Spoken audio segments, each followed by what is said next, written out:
নতুন বছর, নতুন ব্যাচ, নতুন ক্লাস, মানে প্রথম ক্লাস, সব মিলিয়ে এটি একটি শুভ মুহূর্ত নতুন করে যাত্রা শুরু করবার জন্য। রিয়েল হোমিওপ্যাথি সবসময়ই নতুন। আর তোমরা যারা নতুন ভর্তি হয়েছে তাদের কাছে তো বটেই।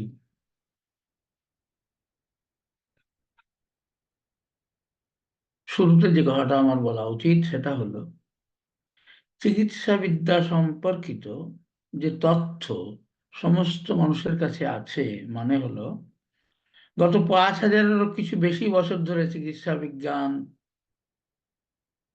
একটু একটু করে আগে বেড়েছে। আজকে তার চরম মুহূর্ত। এখন এখন তার চরম মুহূর্ত। সেখানে দাঁড়িয়েও যে কথাটা বলা যায়, মানে বলা উচিত, সেটা হলো চিকিৎসা বিদ্যা সম্পর্কে যে ধ্যান ধারণা পোষণ করতেন সে যুগের মুনি ঋষি থেকে আজ পর্যন্ত, তার মধ্যে ব্যতিক্রমী ব্যক্তিত্ব দুইজন। একজন sir Mahatma Hahnemann, Christian Frederick Samuel Hahnemann. অন্যজন হলেন জেমস টাইলার কেন্ট। এটা শেষ নয়, শুরু। এই মত পথকে, চিকিৎসা বিজ্ঞানকে সব থেকে যিনি বেশি আধুনিকতায় পৌঁছে দিয়েছেন তিনি স্যার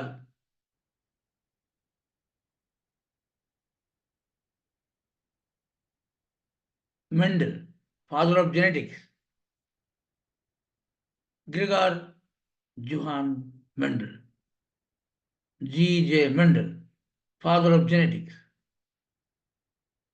বিশ্বের কোনো প্যাথি বলতে অ্যালোপ্যাথি, যারা নিজেদেরকে মডার্ন বলে দাবি করেন,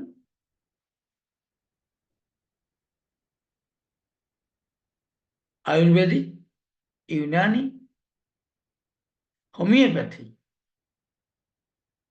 মানে ক্লাসিক্যাল হোমিওপ্যাথি বলে যারা দাবি করেন, এরা কেউই কিন্তু গ্রেগর জোহান মেন্ডেলের কোনো কথাকে গুরুত্ব দেননি। দুইজন ঋষি দিয়েছেন, যারা একজন হ্যানিম্যান, যিনি গ্রেগর জোহান মেন্ডেলের অনেক আগেই এসেছিলেন দুনিয়ায়। যে তথ্য ওই মহামানব দিয়েছেন ভাবতে অবাক লাগে। যখন ইলেকট্রন মাইক্রোস্কোপ, অনেক দূরের কথা, মাইক্রোস্কোপই তৈরি হয়নি, তখন তিনি এমন কিছু তথ্য বলেছেন যা আজ কিন্তু যথেষ্ট যুক্তিযুক্ত।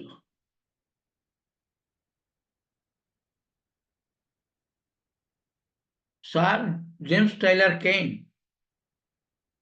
উল্লেখযোগ্য নাম, যাকে বলা হয় father of modern homeopathy. Father of homeopathy যদি স্যার হ্যানিম্যানকে বলা হয়, ক্রিশ্চিয়ান ফ্রেডরিক স্যামুয়েল হ্যানিম্যান, তাহলে জেমস টাইলার কেন্ট স্যারকে বলতেই হবে father of modern homeopathy. Sir Kent তার সময়তেও তেমন কিছু, ওই কি বল ওর নাম, মাইক্রোস্কোপ, ইলেকট্রন মাইক্রোস্কোপ তো ভাবাই যায় না। সে যুগে দাঁড়িয়ে স্যার কেন্ট যা বললেন আজকে সেটি কিন্তু যথেষ্টই কি বলবো,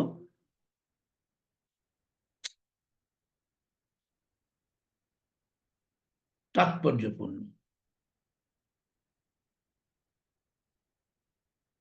তো প্রসঙ্গে যদি একটু বলা হয়, স্যার হ্যানিম্যান তার 81 অ্যাফোরিজমে যা বললেন সে হলো, আমরা পূর্বপুরুষের বিভিন্ন পূর্বপুরুষের রোগ ব্যাধি বইছি, যদিও স্যারের এই বক্তব্যের মধ্যে যেটি ছিল সেটি হলো আদি রোগ বিশ্বরা, এটা চলে আসছে আমাদের মধ্যে শত সহস্র প্রজন্ম ধরে। তখন কিন্তু জেনেটিক্সের কোনো কথা ওঠেনি, কিন্তু উনি ইনডাইরেক্টলি বললেন শত সহস্র প্রজন্ম ধরে আমরা বইছি। এই শত সহস্র প্রজন্ম ধরে কি বলা যায়? তার জবাব হলো, আমরা এখন তো জেনে গেছি জিন হলো বংশগতির ধারক এবং বাহক। তাহলে এই শত সহস্র প্রজন্ম ধরেই আমরা ওই জিনকে বইছি যারা বিভিন্ন রোগকে বয়ে নিয়ে চলেছে, যারা বিভিন্ন গুণ বয়ে নিয়ে চলেছে। তাহলে স্যার জিনের নাম করেননি, কিন্তু আজকে কিন্তু এটি প্রমাণিত এবং স্যারের এই কথাটাকে যথেষ্ট বিজ্ঞান ভিত্তিক মনে কর যথেষ্ট কারণ আছে। স্যার জেমস টাইলার কেন্ট এই প্রসঙ্গে যা বললেন সেটা হলো,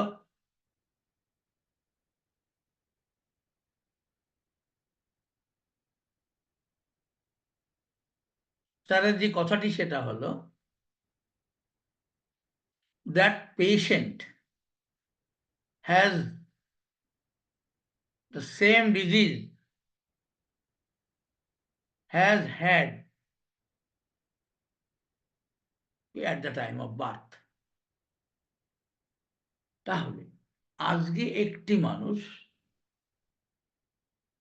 যে রোগ ব্যাধি নিয়ে, যদি ওগুলিকে বলা হয় রেজাল্ট অফ দ্য ডিজিজ, ওগুলি পরে শেখাবো,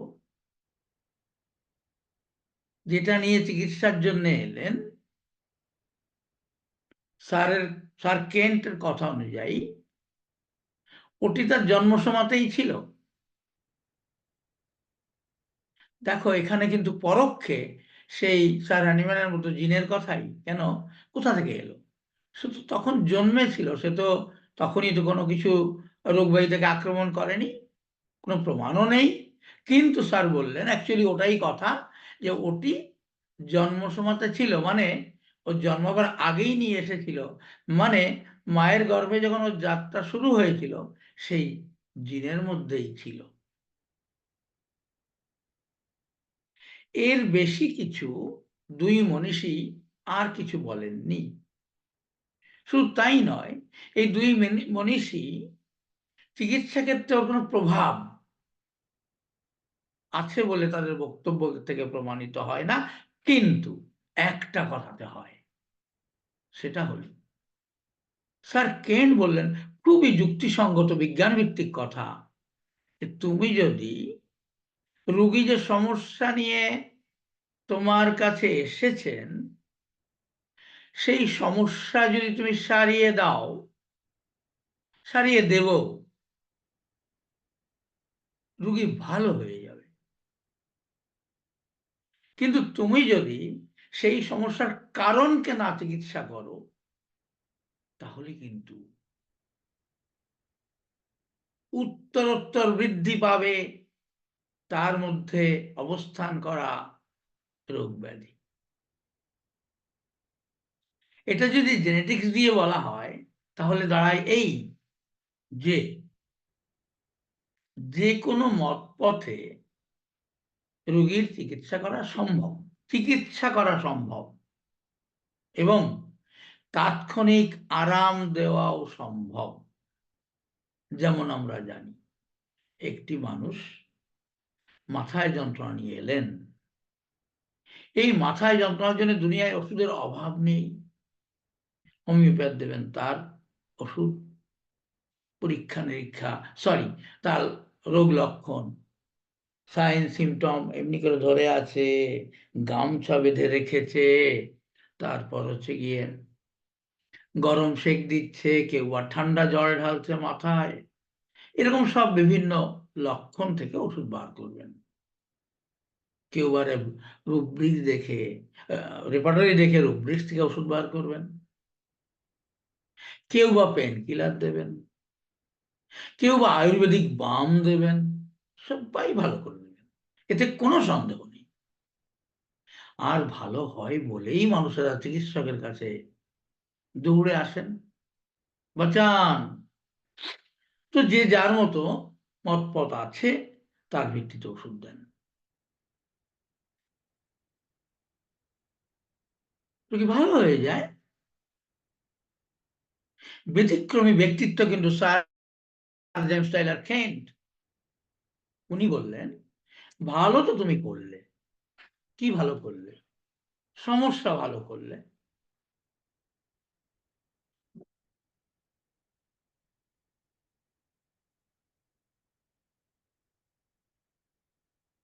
হুম।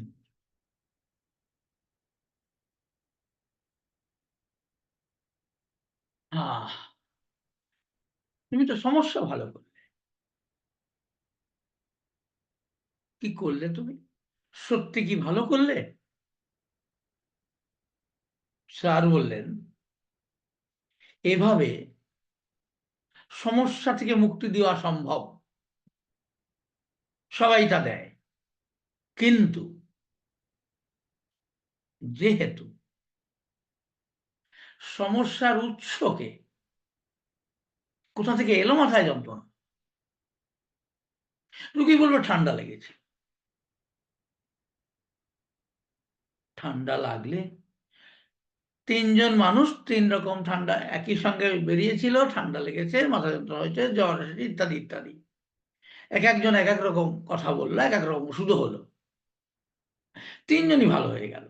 স্যার কেন্ট বললেন, এভাবে সমস্যাকে ভালো করা সম্ভব। কিন্তু তুমি যদি সমস্যার কারণকে ভালো না করো, তো তোমরা বলবে ঠান্ডা লেগেছিল। এগুলি খুব, কি বলবো, সুপারফিশিয়াল ইংরাজি কথা। বাংলা কথা একটা কিছু ভেবে নাও, মানে উম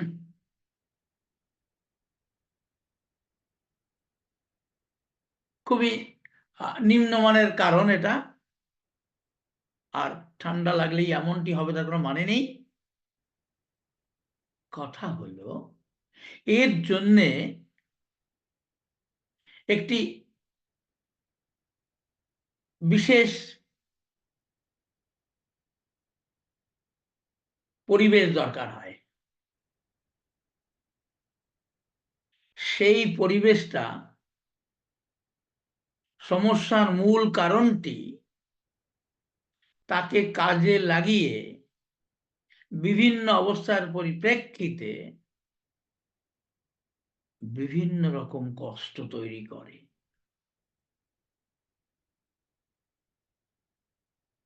আরো একটা সোজা কথায় যদি বলি, একজনকে আঘাত করা হলো,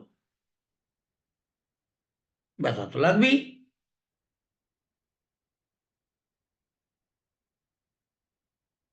যাকেই আঘাত করা হোক না কেন, ব্যথা লাগবেই।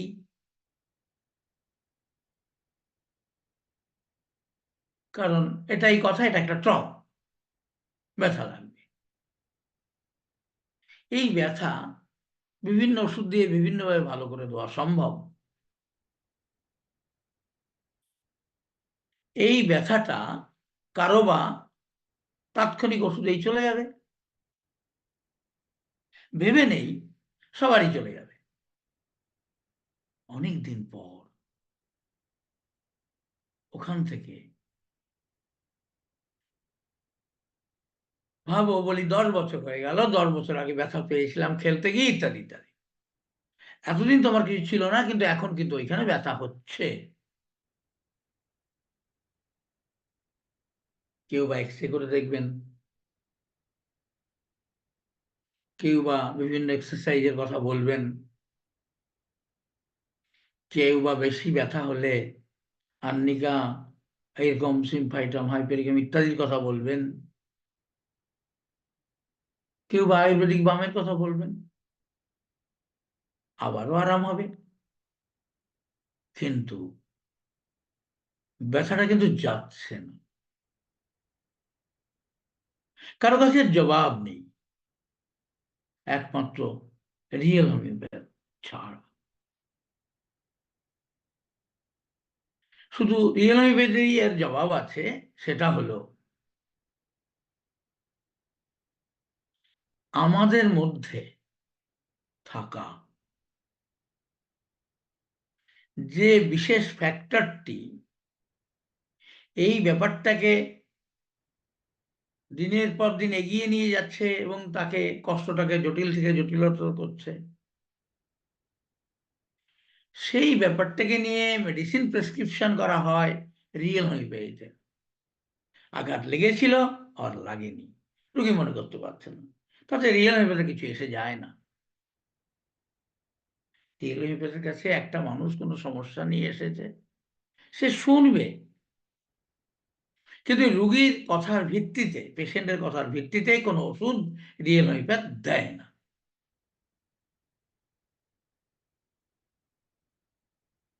পরে পরে আরো আসছি। সবার আগে বলি, এই রিয়েল হোমিওপ্যাথি শব্দটা, এই শব্দের মধ্যেই কিন্তু আছে একটা আকর্ষণ।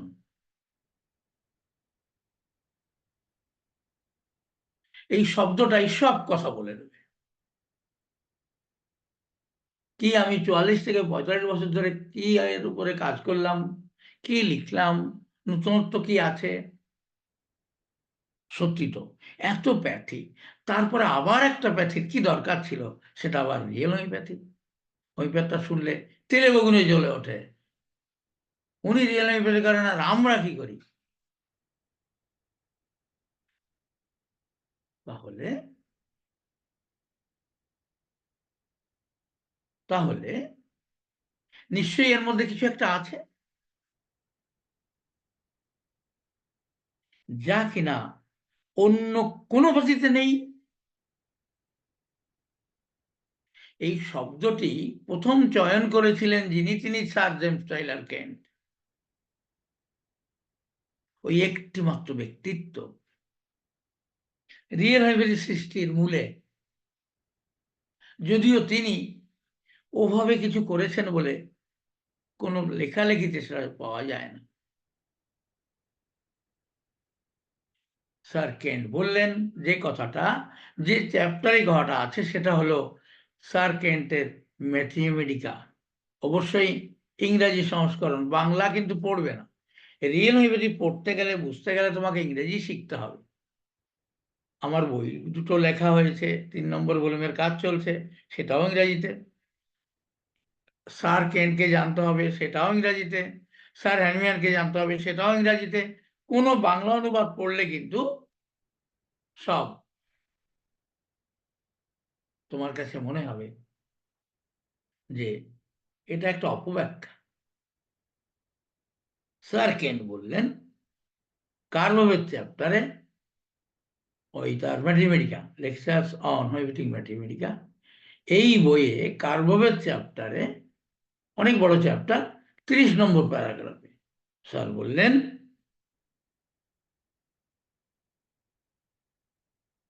তোমরা যদি কমপক্ষে 10 বছর রিয়েল হোমিওপ্যাথি করো, এই কথাটা দেখো কত গভীরের কথা।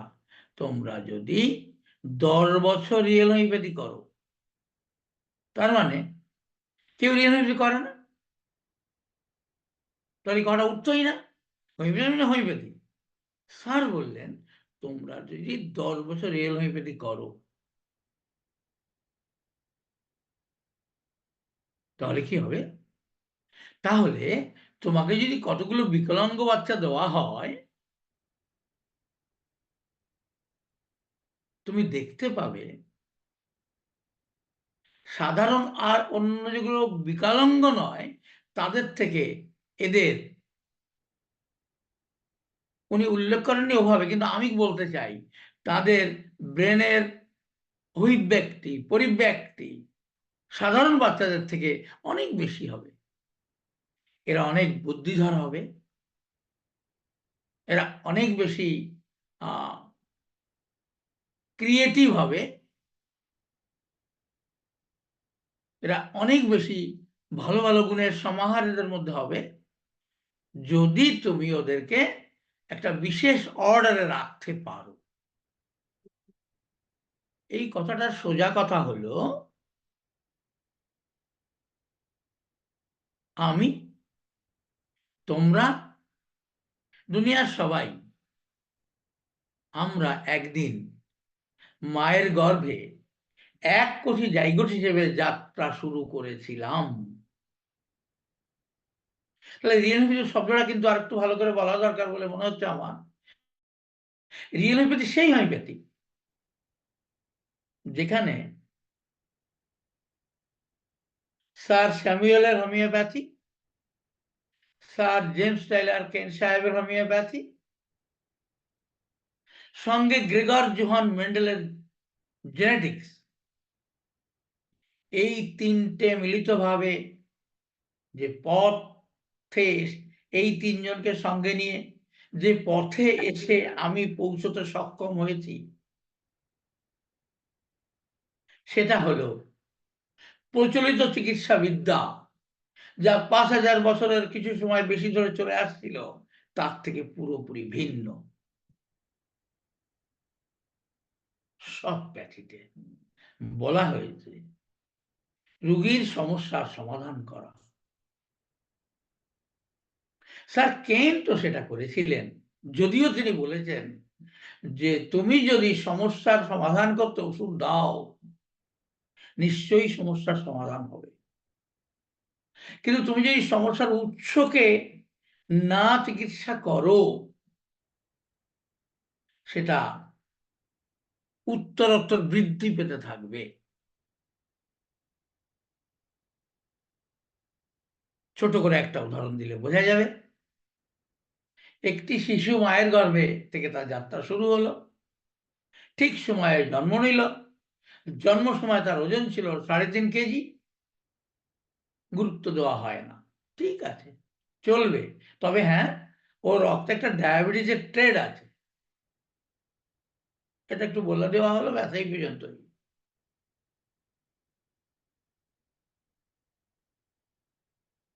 তাহলে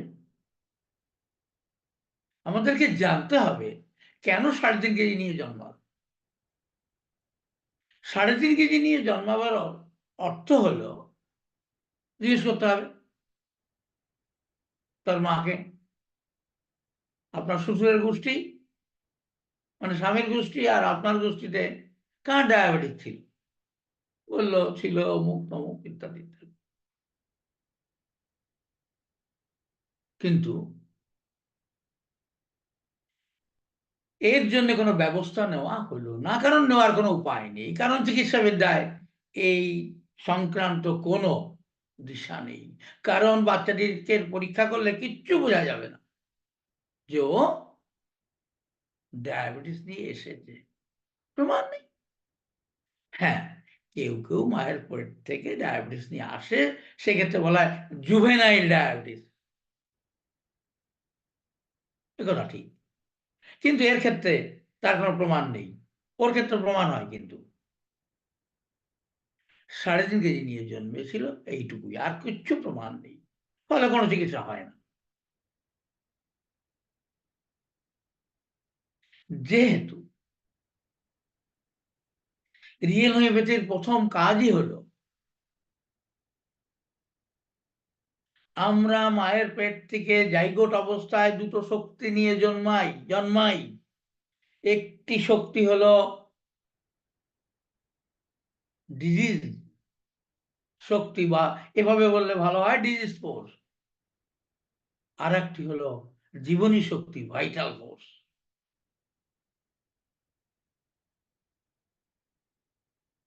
রোগ শক্তিকে নিয়ন্ত্রণ করে 6টি হার্মফুল গ্রুপ অফ জিন।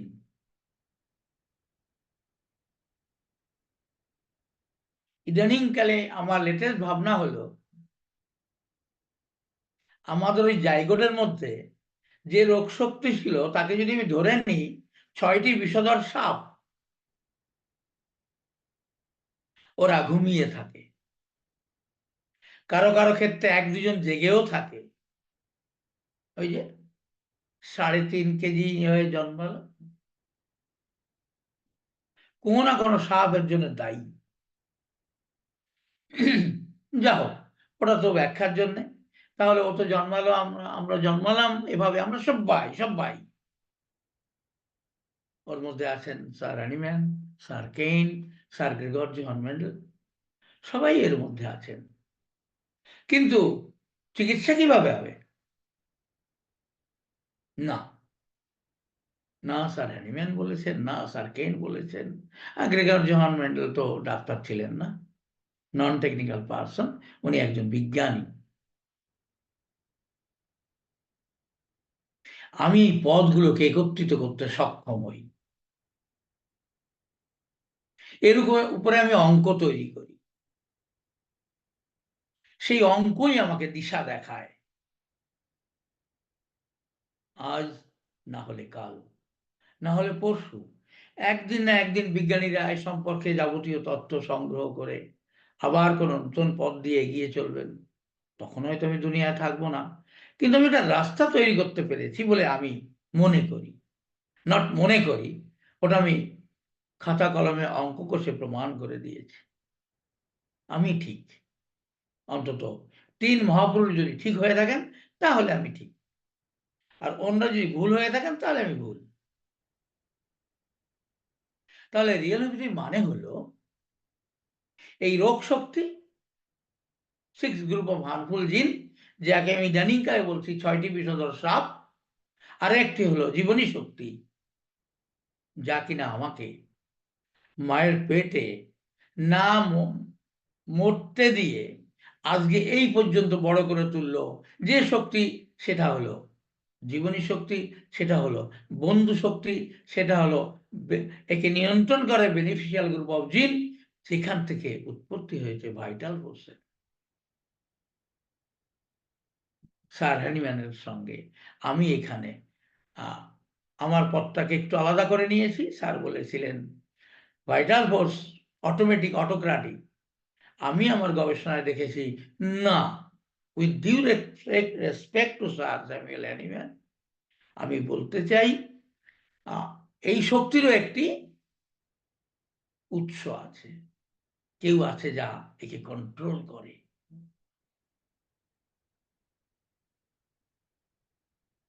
সেটি হলো এই বেনিফিশিয়াল গ্রুপ অফ জিন। এরা তৈরি করে বেনিফিশিয়াল গ্রুপ অফ প্রোটিন। এরাই কিন্তু বন্ধু শক্তি, ভাইটাল ফোর্সকে তৈরি করে। তাই রিয়েল হোমিওপ্যাথি চিকিৎসা শুরু করে মায়ের পেটের হিসাব থেকে।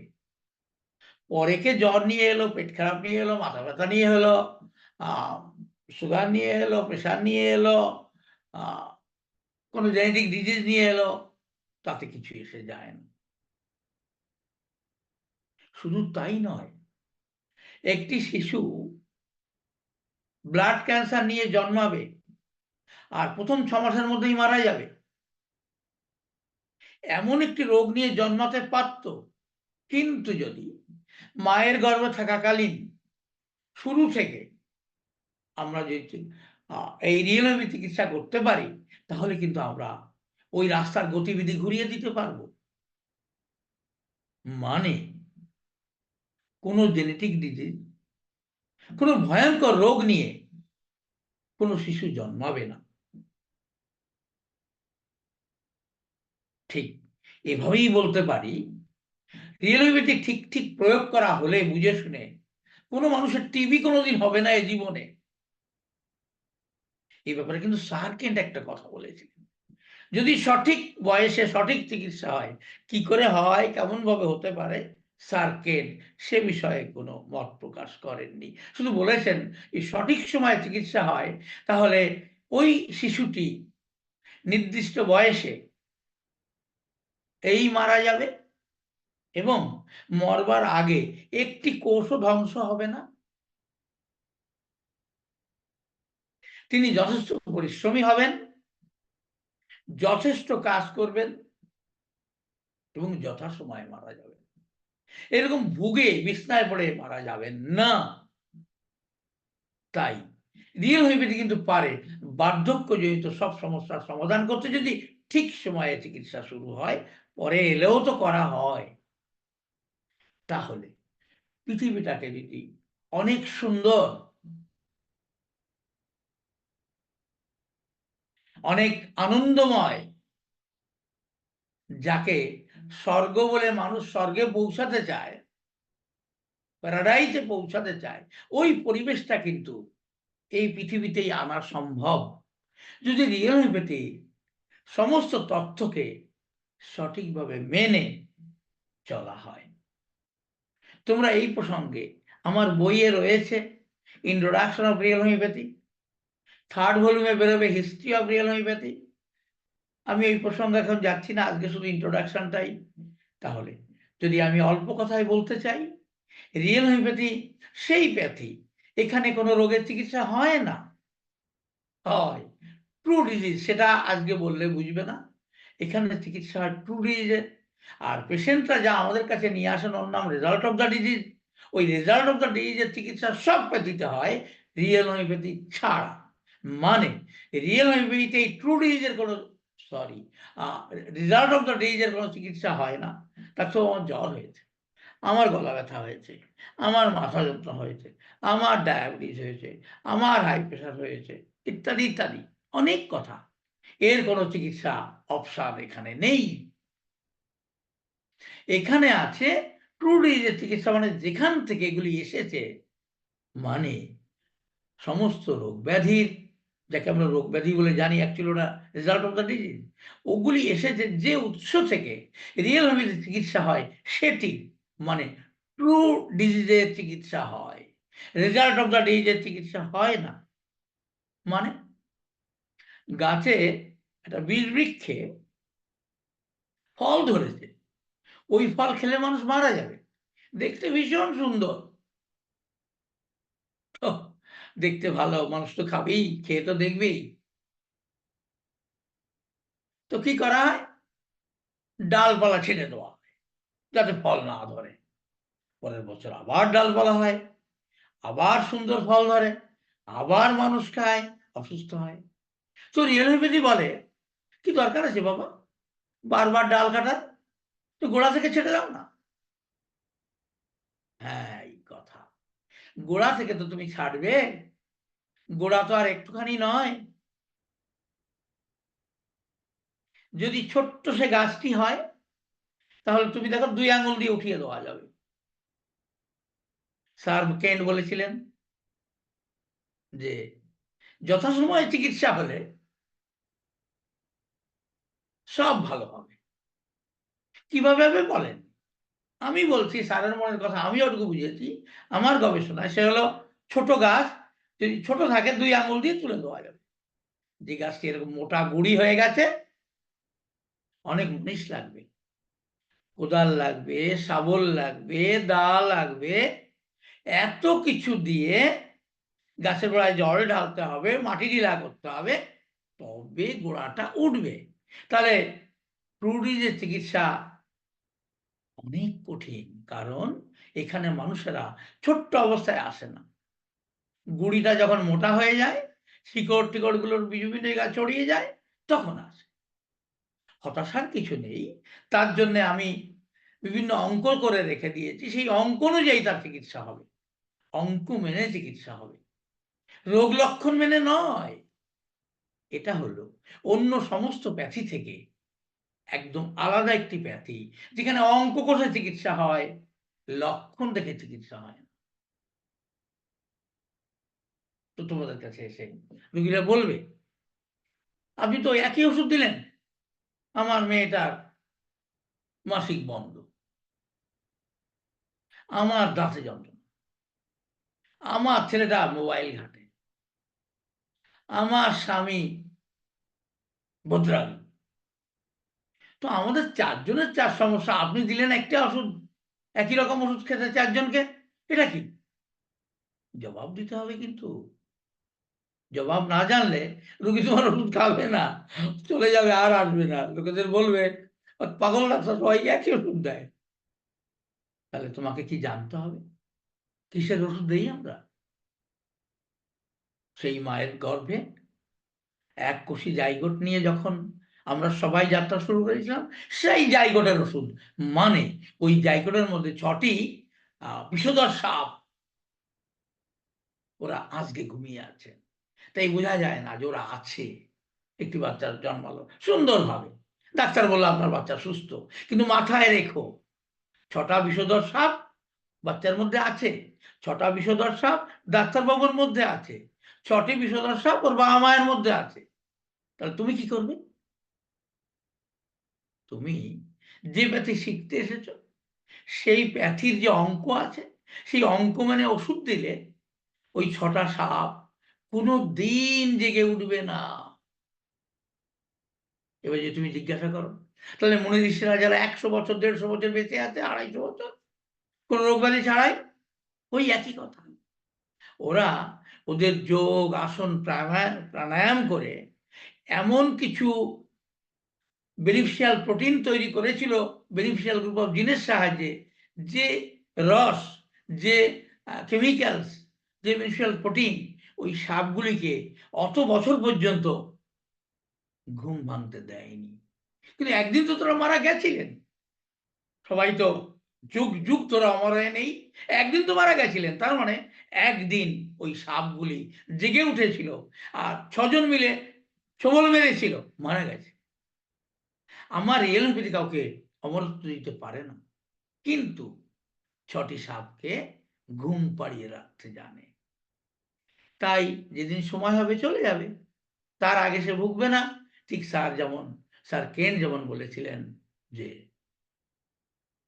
যদি ঠিক সময়ে চিকিৎসা হয়, স্যার এর বেশি কিছু বলেননি। কিসের চিকিৎসা, কিভাবে হবে, কিসের মাধ্যমে হবে, কিচ্ছু বলেননি। শুধু বলেছিলেন যদি ঠিক বয়সে সঠিক চিকিৎসা হয় তাহলে এই শিশুটি ইত্যাদি ইত্যাদি, যা আমি একটু আগে বলেছি। এই রিয়েল রেমেডি শেখবার জন্যই কিন্তু তোমরা এসেছো। তাহলে এটি একটি আলাদা রাস্তা, যেখানে অন্য রাস্তার সঙ্গে কোনো মিল নেই। রোগী যাই বলুক না কেন, ওই 6টি সাপ যেন জেগে না ওঠে, তার উপরে চিকিৎসা। সেটা কিভাবে হবে? অনেক কথা ধীরে ধীরে শুনবে। তবে আমার বইগুলি কিন্তু কালেক্ট করতে হবে, নাহলে তুমি কি পড়বে? আমি যা বললাম সব কথাই হয়তো বইতে আছে, কিন্তু সেটা তো প্রসিডিওর মেনটেন করে আছে, তোমাকে সেগুলি পড়তে হবে, বুঝতে হবে। কেমন? আজ আর কি বলার? অনেক কথা বলেছি। ও ওকে ব্যাখ্যা করলে একখানা বই হয়ে যাবে। সেগুলি ধীরে ধীরে তোমরা শিখবে। আজ প্রথম দিন। উদ্দেশ্য বলা, তোমরা কি শিখতে এলে, আর সেই শিক্ষা তোমার সম্পূর্ণ হতে তোমার কি করণীয়? অন্য ব্যতীত বই পড়লে শেখা যায়, এখানে বই পড়লে, ক্লাস করলে একটা ধারণা হয়। শিখতে হবে তোমাকে, আত্ম উপলব্ধি করতে হবে তোমাকে বিশ্লেষণাত্মক পঠন পাঠনের মাধ্যমে, মানে অ্যানালিটিক্যাল ওয়েতে। আমি কেন এই কথা বললাম, কেন অন্য প্যাথির মানুষেরা রোগ লক্ষণ নিয়ে চিকিৎসা করেন, কেন আমার তার দরকার হয় না? অন্য প্যাথিতে 8,000 ওষুধ আছে, হাজার হাজার ওষুধ আছে, আমার পথে কেন মাত্র 8টি ওষুধ? কি এর যুক্তি? এটা পাগলামি নয় তো? কেন 8টা ওষুধ দিয়ে এটা ঠিক করা সম্ভব? এগুলি তুমি শুনবে ধীরে ধীরে। এর জন্য তোমাকে অনেকটা দিন অপেক্ষা করতে হবে, কারণ পথটি জটিল, অসম্ভব নয়। চাঁদে যাওয়া কঠিন, অসম্ভব তো নয়। তাই এটা চাঁদে যাওয়ার মতোই জটিল, কিন্তু অসম্ভব নয়। এটা পড়লে হবে না, তোমাকে এটার উপরে বিশ্লেষণ করে বোঝার চেষ্টা করতে হবে। কেন এমন? কেন রোগ লক্ষণ ছাড়া ওষুধ হয়? কেন 8টা ওষুধে সবার চিকিৎসা হয়? কেন 9টা ওষুধ লাগে না? এরকম অনেক কথা তোমার মাথার মধ্যে আসা উচিত। রিয়েল হোমিওপ্যাথিতে মাত্র 8টি ওষুধ। আমি 250 মেডিসিনের উপর পড়াশোনা করেছি, তা নিয়ে লেখালেখি করেছি। একে একে সব বিদায় করে দিয়ে 10টি ছিল, তারপরে আবারও 2টোকে বাদ দিয়ে দিয়েছি। না, ওটা আমার মন থেকে নয়, আমি দেখেছি, আমি আমার গবেষণায় দেখেছি ওদের কোনো দরকার নেই। তোমরা যখন পড়াশোনা করবে, বুঝবার চেষ্টা করবে, তোমরা তখন ভাববে আমি কেন সবাইকে বাদ দিয়ে মাত্র 8টাকেই নিলাম। এমন তো নয় 8 জনের প্রতি আমার প্রেম আছে, তা তো নয়। কথা হলো আমি তোমাকে ভালোবাসবো, বিনিময়ে যদি তোমার থেকে কোনো ফয়দা না হয় আমার, আমি কেন তোমাকে ভালোবাসতে যাব? যাদেরকে দিয়ে আমার ফয়দা হয়েছে আমি তাদেরকে নিয়েছি। তাহলে তোমাদের সঙ্গে আবার আমার দেখা হবে পরের শুক্রবার ঠিক 8টায়।